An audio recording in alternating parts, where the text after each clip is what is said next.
आज की छोटी सी 2 मिनट की क्लास में केवल अपने लोग ये कॉन्सेप्ट अच्छे से सीख लेंगे कि कौन सी भिन्न बड़ी होगी, कौन सी भिन्न छोटी होगी।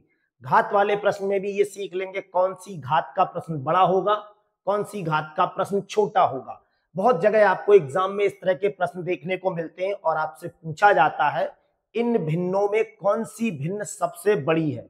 इसके अलग अलग कई कॉन्सेप्ट होते हैं, लेकिन आज आप लोग ऐसे कॉन्सेप्ट सीख लो जिससे इन फ्यूचर कभी भी आपको किसी भी टाइप का प्रश्न मिल जाए वो आपसे दिक्कत ना दे। देखो, सबसे पहला टाइप ये सीख लो, अगर किसी भिन्न का अंश एक जैसा हो। आप देख पा रहे होंगे इन सभी भिन्नों का अंश कैसा है, एक जैसा है।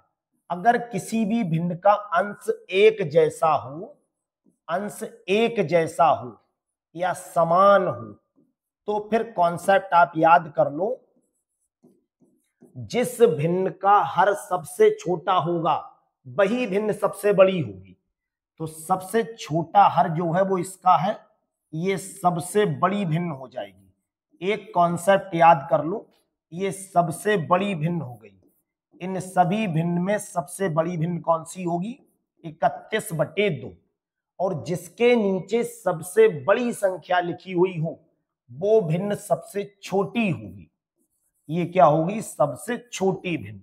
कॉन्सेप्ट अच्छे से एक बार फिर समझ लो, अगर कई भिन्न इस तरह से लिखी हैं और उनमें ऊपर की संख्या एक जैसी है या अंश एक जैसा है, तो जिस भिन्न के नीचे सबसे छोटा नंबर लिखा है वो सबसे बड़ा होगा, और जिसके नीचे सबसे बड़ा नंबर लिखा है वो भिन्न सबसे छोटी भिन्न होगी। एक कॉन्सेप्ट आपको ये याद रखना है। दूसरा कॉन्सेप्ट ये याद रखना है कि अब ऊपर की संख्या अगर एक जैसी नहीं है, नीचे की संख्या एक जैसी है, मतलब अगर हर समान है, जब हर समान हो तब क्या करना होगा, इनमें सबसे बड़ी संख्या कौन सी होगी, जिसके ऊपर बड़ा नंबर लिखा है वो सबसे बड़ी भिन्न है। ये सबसे बड़ी भिन्न हो जाएगी क्योंकि इनमें सबसे बड़ा नंबर ऊपर इसी के लिखा हुआ है, और जिसके नीचे सबसे छोटा नंबर लिखा है वो सबसे छोटी भिन्न हो जाएगी। ये क्या हो जाएगी, सबसे छोटी भिन्न हो जाएगी। ये सबसे छोटी भिन्न होगी। कॉन्सेप्ट एक बार फिर समझ लो, अगर किसी भी भिन्न के नीचे एक जैसा लिखा है या हर समान है, तो जिस भिन्न के ऊपर बड़ा नंबर होगा वो भिन्न बड़ी संख्या मानी जाएगी, जिसके नीचे छोटा नंबर लिखा होगा वो भिन्न छोटी संख्या मानी जाएगी। इसी का एक कॉन्सेप्ट और सीख लो, जब ना ऊपर एक जैसा लिखा हो ना नीचे एक जैसा लिखा हो, अब क्या करेंगे। देखो, ऐसे सवाल में आपको सबसे पहले अंश और हर का अंतर निकालना होगा। यहां पे अगर दोनों का अंतर निकालोगे तो एक होगा, यहां अंतर एक होगा, यहां अंतर एक होगा, यहां पर अंतर एक होगा। जब अंश और हर का अंतर, अंश व हर का अंतर कैसा है, एक जैसा हो या समान हो, जब अंश और हर का अंतर एक जैसा हो या समान हो, तो जिसके ऊपर बड़ा नंबर लिखा है वही क्या होगी, सबसे बड़ी भिन्न होगी। ये सबसे बड़ी भिन्न हो जाएगी क्योंकि इसमें सबसे बड़ा नंबर इसी के ऊपर लिखा है। और सबसे छोटा कौन होगा भाई, सबसे छोटा नंबर यहां लिखा हुआ है, ये सबसे छोटी भिन्न हो जाएगी। याद कर लो अच्छे से कॉन्सेप्ट। अगर ऊपर और नीचे अलग अलग नंबर लिखे हुए हो, समान नंबर ना हो, तो सबसे पहले इसमें से इसे घटा के देखो, एक आएगा, इसमें से इसे घटाओगे एक आएगा, इसमें से इसे घटा के देखो एक आएगा, इसमें से इसे घटा के देखोगे एक आएगा। अंश और हर का अगर अंतर समान है तो जिसके ऊपर बड़ा नंबर है वो बड़ी भिन्न होगी, जिसके ऊपर छोटा नंबर है वो छोटी भिन्न होगी। याद हो गया होगा। इसी क्रम में एक प्रश्न और देखिए, जहां पर ना तो अंश एक जैसा है ना हर एक जैसा है। हर एग्जाम में आपको ऐसा क्वेश्चन देखने को मिलता है जहां कहा जाता है इन भिन्नों को एस्केंडिंग ऑर्डर में लिखो या डिसएस्केंडिंग ऑर्डर में लिखो, या फिर सबसे बड़ी भिन्न बताओ या सबसे छोटी भिन्न बताओ। सबसे पहले क्या करो, इसका अंतर निकालो। 25 में से 28 कम करो, 3 का अंतर। 53 में से 59 कम करो, 6 का अंतर। 41 में से 45 कम करो, 4 का अंतर। 93 में से 105 कम करोगे तो ये 12 का अंतर आएगा। 3 पहली भिन्न में 3 का अंतर, दूसरी में 6 का अंतर, फिर 4 का अंतर, फिर 12 का अंतर। इन चारों संख्याओं को हम एक जैसा बनाने के लिए इनका लासा लेंगे। लासा कितना होगा, 12 होगा। अब एलसीएम अगर आपने इसका 12 बताया है तो सभी को 12 बना लो। 12 बनाने के लिए क्या करना पड़ेगा, यहाँ 4 से गुणा, यहाँ 2 से गुणा, यहाँ पर 3 से गुणा, यहाँ 1 से गुणा। इस 4 की गुणा अगर 25 से करेंगे, केवल ऊपर वाली संख्या से मतलब रखना है, नीचे वाली संख्या से कोई मतलब नहीं। 25 की गुणा 4 से करेंगे 100, 53 की गुणा 2 से करेंगे 106, 41 की गुणा 3 से करेंगे 123 और 93 की गुणा 1 से करेंगे 93। इनमें सबसे बड़ा नंबर कौन सा है, 123। इसका मतलब ये वाली भिन्न सबसे बड़ी होगी। जहां बड़ा नंबर मिला है वही बड़ी भिन्न हो जाएगी। और सबसे छोटा नंबर कहां, ये है, तो ये क्या होगी, सबसे छोटी भिन्न होगी। कॉन्सेप्ट फिर समझ लूं, अगर भिन्न का अंश और हर अलग अलग हो तो उनका अंतर निकालो। दोनों का अंतर 3 आएगा, यहाँ दोनों का अंतर 6 आएगा, यहाँ दोनों का अंतर 4 आएगा, यहाँ दोनों का अंतर 12 आएगा। सभी का अंतर अलग अलग है। अंतर को एक समान बनाने के लिए किसी संख्या से गुणा कर लो। यहाँ पे 12 बनाने के लिए 4 से गुणा, केवल ऊपर वाले नंबर में। यहाँ 12 बनाने के लिए 2 से गुणा, केवल ऊपर वाले नंबर में। यहाँ 3 से गुणा, केवल ऊपर वाले नंबर में।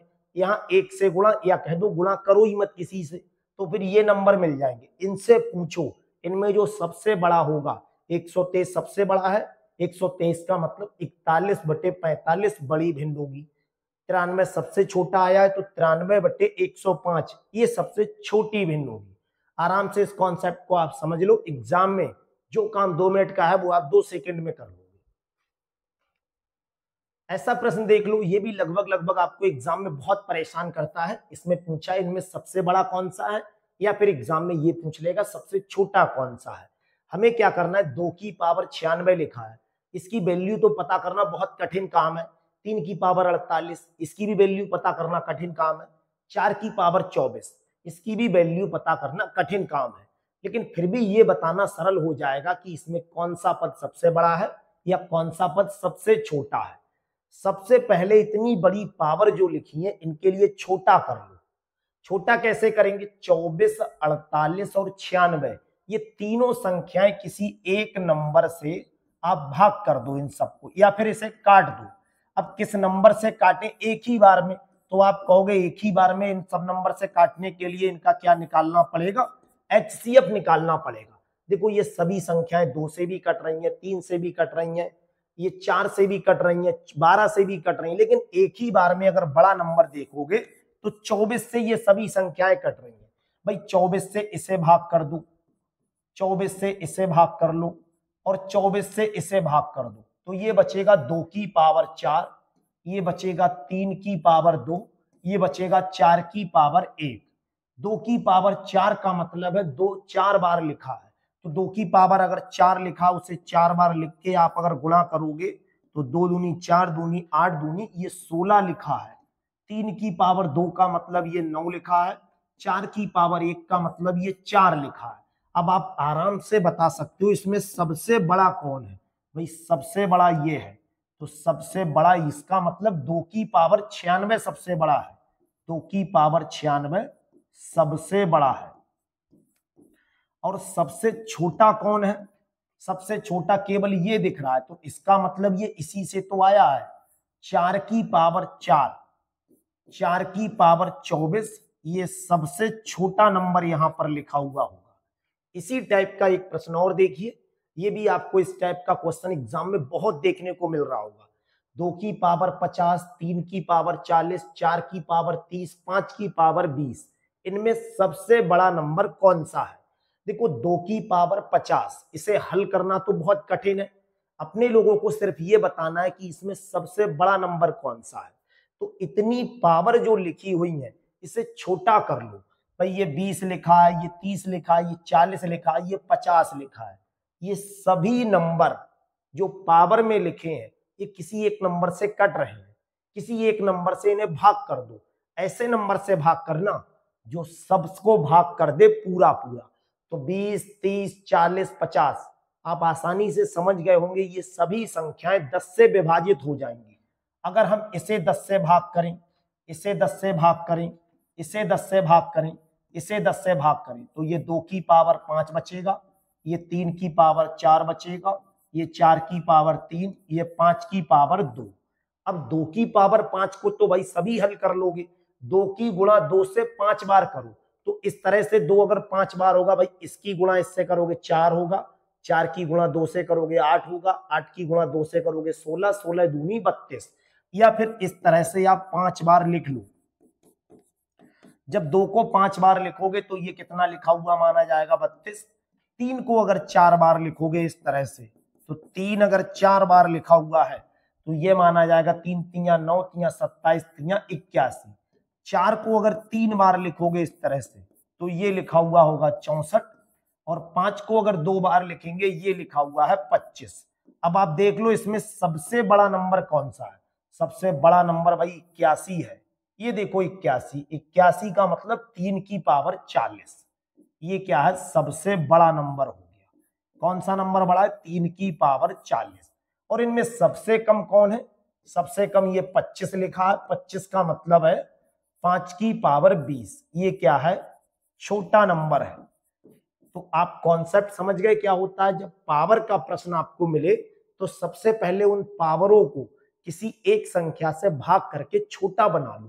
भाई 50 लिखा है 5 बना लो, 40 के लिए 4, 30 के लिए 3, 20 के लिए 2।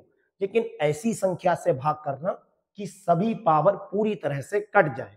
2 की पावर 5 को हल कर लो, 3 की पावर 4 को हल करो। सबको हल करने के बाद जो वैल्यू सबसे ज्यादा आए वही क्या होगा, सबसे बड़ी संख्या होगी।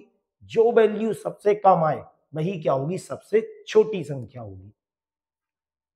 तो आज की इस क्लास में आप लोगों को घात के प्रश्न में ये सिखा दिया है कौन सी घात का प्रश्न बड़ा होगा, कौन सी घात का प्रश्न छोटा होगा, और भिन्नों के भी सवाल आपको सिखा दिए।